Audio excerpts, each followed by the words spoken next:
যাচ্ছি, অনেক একটা এন্ট্রি গেট ছিল, মানুষ অনেকে খেয়াল করো না। তা আমি বলে দিচ্ছি আমি কোথায় যাচ্ছি। আমি যাচ্ছি আমাদের এখানে নদীর ধারে, মানে গাদিয়ারের নদীর ধারে। কার কার এরকম নদীর ধারে ঘুরতে যেতে ভালো লাগে তোমরা কমেন্ট করে কিন্তু অবশ্যই জানিও।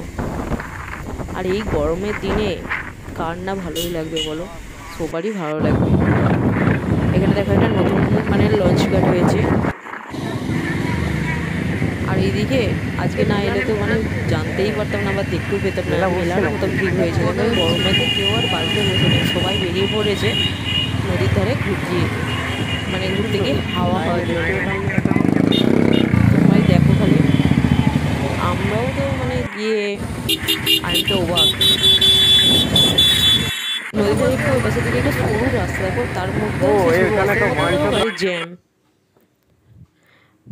আর এবার নদীর ধারে দেখো নিচের দিকেও দেখো লোক নেমে গেছে, বসার তো আর উপরের দিকে জায়গা নেই সেরকম, তার জন্য নিচে নেমে গিয়ে সব গল্প করছে, আড্ডা করছে, কেউ কেউ আবার প্রেম করছে। আর আমরা সেটা দেখছি, দেখে দেখে যাচ্ছি এরকম আর কি। নদীতে খুব ভালো লাগলো, হাওয়াটা মানে এতটাই গেলে না আর আসতে ইচ্ছা করবে না এরকম আর কি।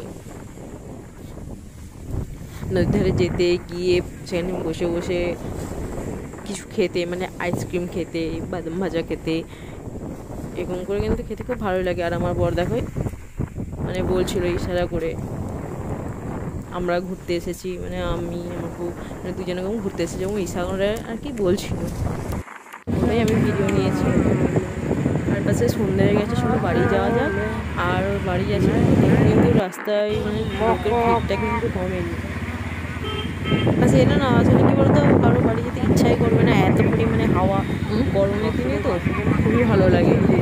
ধারে প্রচুর পরিমাণে দেখো লোক খুবই খুবই ভালো লাগে। আর কী বলো তো দেখো, তোমরা যদি কোনো মানে অনেকেই হয়তো আসো না যাদের রাতে, মানে আমাদের এই এলাকার লোক ছাড়া অনেক দূরে দূরে যারা আছে তারা জানো না, নামটা শোনো না বা কেউ আসো না হয়তো।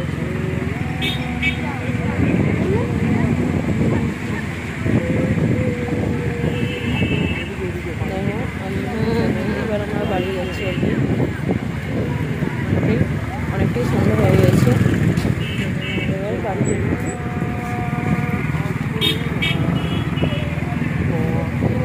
আমরা এবার বাড়ি যেতে থাকি। তোমরা দেখতে থাকো, ভিডিওটা ভালো লাগলে লাইক কমেন্ট শেয়ার করবেন, আর পরে ভিডিও দেখার জন্য চ্যানেলটা সাবস্ক্রাইব করে দেবেন। আজকের মতো টাটা।